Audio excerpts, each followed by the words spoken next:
Assalamualaikum warahmatullahi wabarakatuh. Salam sejahtera bagi kita semua.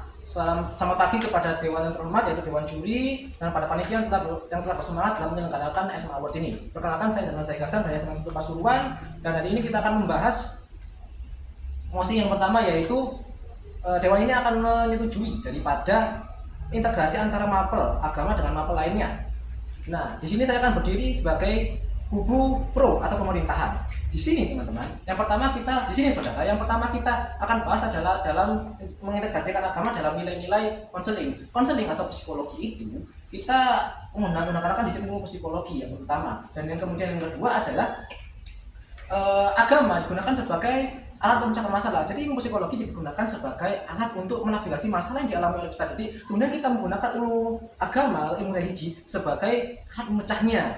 Karena kemudian kita menggabungkan antara masalah yang diterima, variabel yang masalah yang diterima oleh psikologi, dan kita memecahkan dengan sesuai dengan ajaran agamanya. Dan ini adalah bentuk modernisasi atau mengimplementasikan agama dan juga memberikan solusi kepada peserta didik yang mengalami gangguan kesehatan. Data menunjukkan bahwasanya 6,6% penduduk Indonesia itu mengalami yang disebut dengan depresi. Dan kemudian 9,6%-nya adalah mengalami gangguan mental. Nah, itu bisa diselesaikan. Bagaimana caranya? Dengan modernisasi cara ini. Agama sudah pasti diyakini oleh setiap penganutnya sebagai cara yang terbaik. Dan psikologi juga secara disiplin ilmunya digunakan untuk mencari masalah. Dan sembari itu, psikologi juga bisa mempertimbangkan lagi keputusan agama itu atau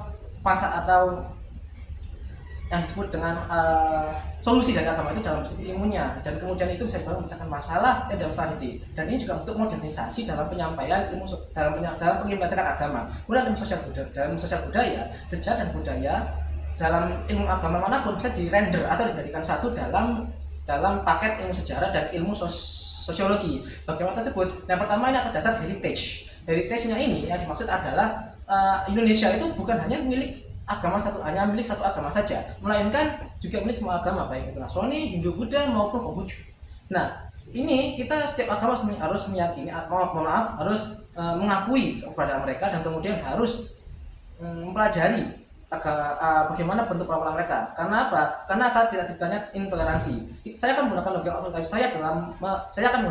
otoritatif saya dalam menjelaskan ini. Menurut Budi Jafar Harahap, intoleransi di Indonesia itu terjadi karena banyaknya kesalahpahaman antar agama.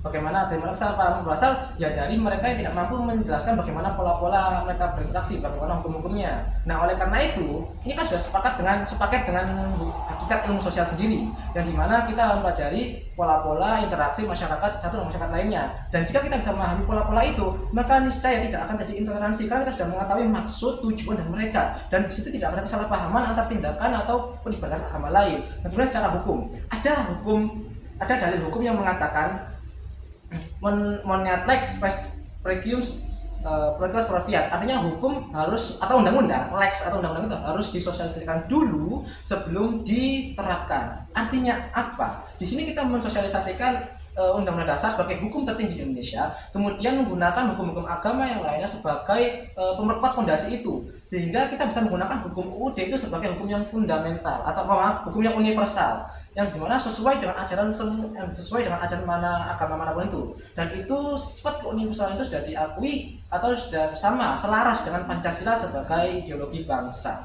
Dan untuk limitasinya teman-teman, saudara, kita di sini harus mengetahui hukumnya bersifat moderat atau tidak fundamentalis, karena kebanyakan hukum bersifat seperti kodeks Hammurabi. Oleh karena itu kita harus mencari jalan tengah dalam bentuk moderasi beragama. Dan kemudian hukum-hukum yang dicari adalah hukum dasar. Untuk hukum dasar kita akan kembalikan pada pribadi masing-masing dan kepada latar belakang agama masing-masing dalam bentuk pengajarannya masing-masing.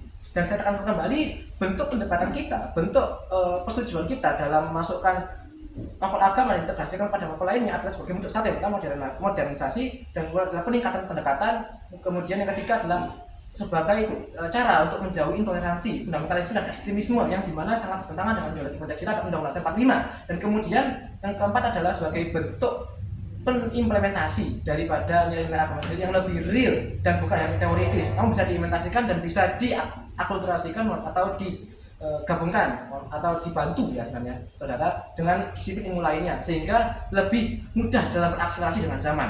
Dan saya sarankan kepada Dewan Juri untuk memilih mosi ini atau memilih keputusan ini karena keputusan ini adalah sudah sesuai dengan asas Indonesia, yaitu yang toleransi dan moderat. Sekian dari saya, wassalamualaikum warahmatullahi wabarakatuh. Pas